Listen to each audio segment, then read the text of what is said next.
बिस्मिल्लाहिर्रहमानिर्रहीम। अस्सलाम वालेकुम। उम्मीद आप सब खैरियत से होंगे। आज मैं आपके साथ सर्दियों की ख़ास सौगात मीठी टिक्कियों की रेसिपी एकदम परफेक्ट मेजरमेंट के साथ शेयर करूंगी।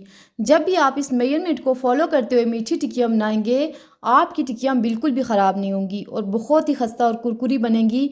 तो इसके लिए आपने वीडियो को स्टेप बाय स्टेप फॉलो करना है। तो चलिए चलते हैं इस मज़ेदार सी रेसिपी की जानिब बिना टाइम वेस्ट किए। सबसे पहले आपने एक मिक्सिंग बोल ले लेना है और बोल खुला लेना है। साथ ही 1 कप गंदम का आटा ले लिया है, आप चाहें तो मैदा भी ले सकते हैं। और मेजरमेंट के लिए आप घर में रखा हुआ चाय का कप भी यूज़ कर सकते हैं। 1/2 कप चीनी ले लेंगे और इसको पाउडर फॉर्म में लेंगे। घर में रखी हुई चीनी को आपने ग्राइंडर जार में बारीक पीस लेना है। 1/4 कप सूजी ले लेंगे, सूजी को छान लेना अच्छे से। 3 से 4 टेबल स्पून के करीब इसमें सफ़ेद तिल ऐड कर देंगे और 3 से 4 टेबल स्पून ही इसमें नारियल का बरादा चला जाएगा।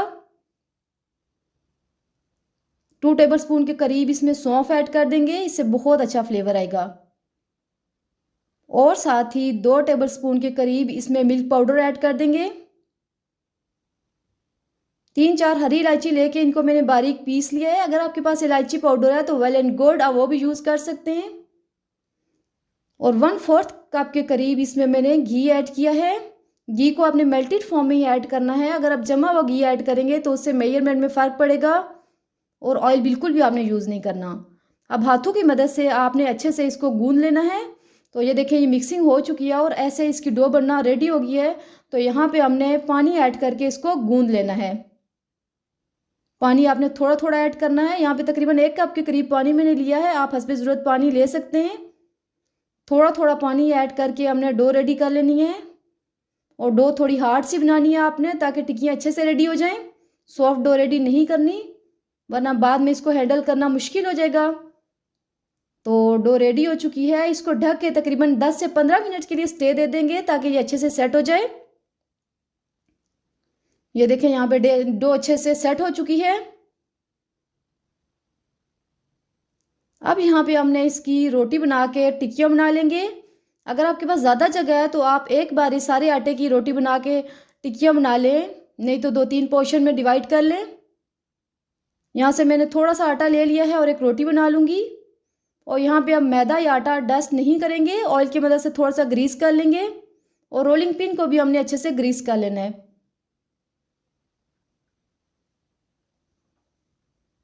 तो देखें, यहाँ पे रोटी बना रही हूँ। रोटी ना तो आपने बहुत बारीक बनानी है और ना बहुत मोटी बनानी है, दरमियाने साइज़ की रोटी बना लेंगे हम। यहाँ पे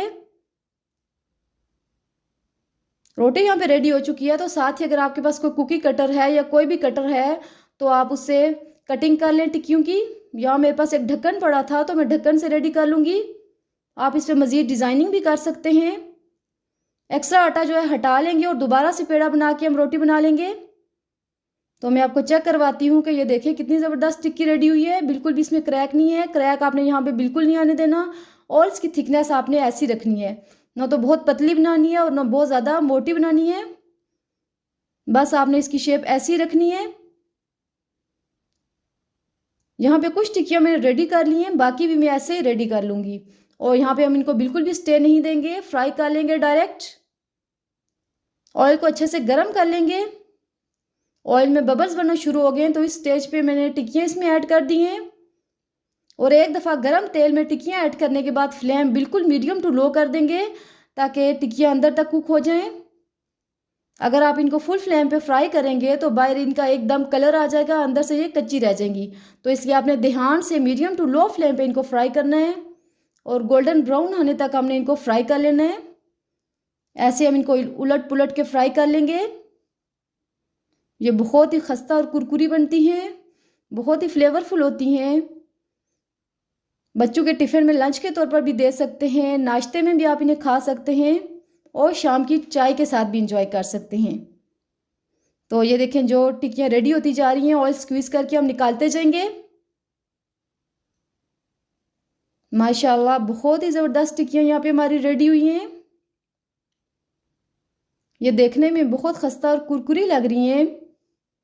रूम टेम्परेचर पे आने के बाद आप इनको किसी भी एयर टाइट जार में डाल के पूरे माह के लिए स्टोर कर सकते हैं।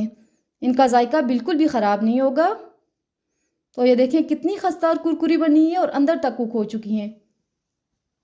जायके में भी बहुत लाजवाब है। आपने ये रेसिपी लाजमी ट्राई करनी है। उम्मीद है आपने वीडियो एंड तक देखी होगी। दुआओं में याद रखें।